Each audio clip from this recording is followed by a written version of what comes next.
Okay, so let's turn our attention now to the Middle East, to Israel, to Palestine, to Lebanon and Hezbollah.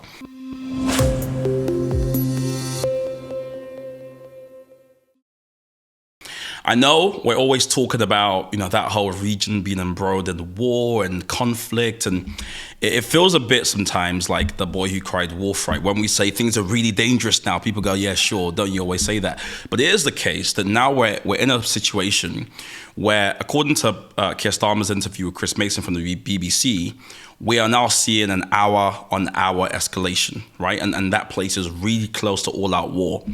Most notably, the UK has now had to deploy 700 troops to Cyprus to potentially evacuate British nationals from Lebanon.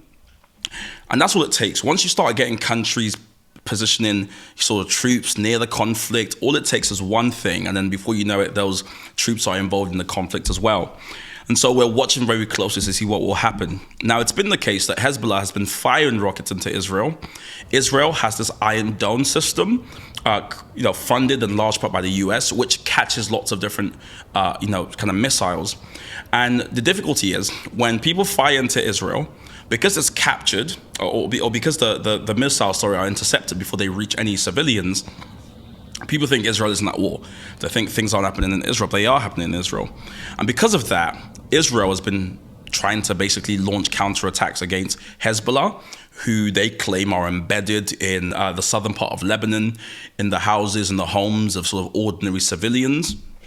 And so the Israeli army chief is now saying that the next step is to prepare for possible entry of troops on the ground.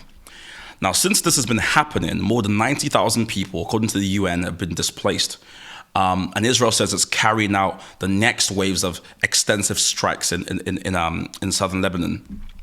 51 people have been killed in these Israeli airstrikes. 51 too many people have died, but they've died. And this is according to the Lebanese Health Ministry.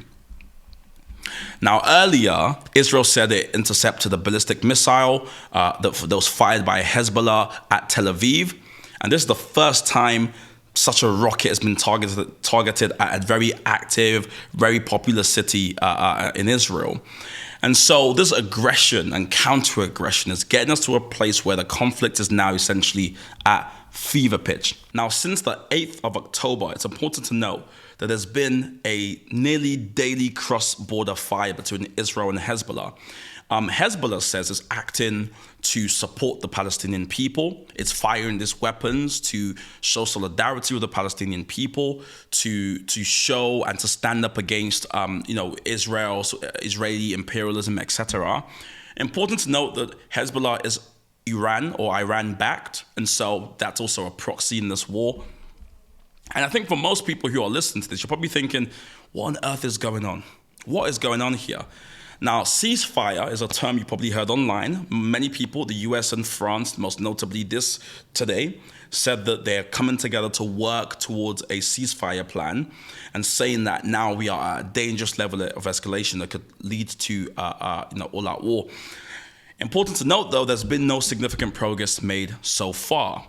And, I recently came back from talks with officials and folks working towards a sort of ceasefire, solution in New York.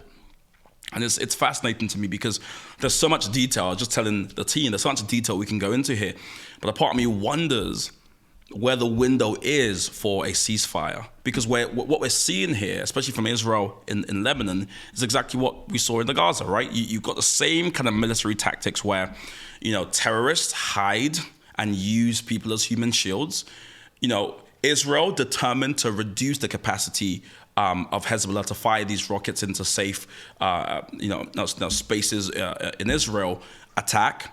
There's civilian casualties. Everyone's angry because one death is too many deaths. But you kind of wonder what happens. If Israel didn't have the Iron Dome, we would have seen many Israelis dead. But thank God they have that. But you also wonder, well, how then can Israel be more tactical? How can Israel act with more sort of, precision so that we aren't seeing so many civilian casualties?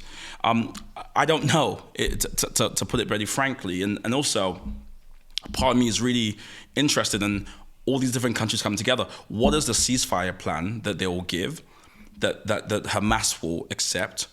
How does Israel, speak to or negotiate with Hezbollah, which seems hell-bent on destroying Israel? I'm not sure. And so I welcome you to kind of give your thoughts.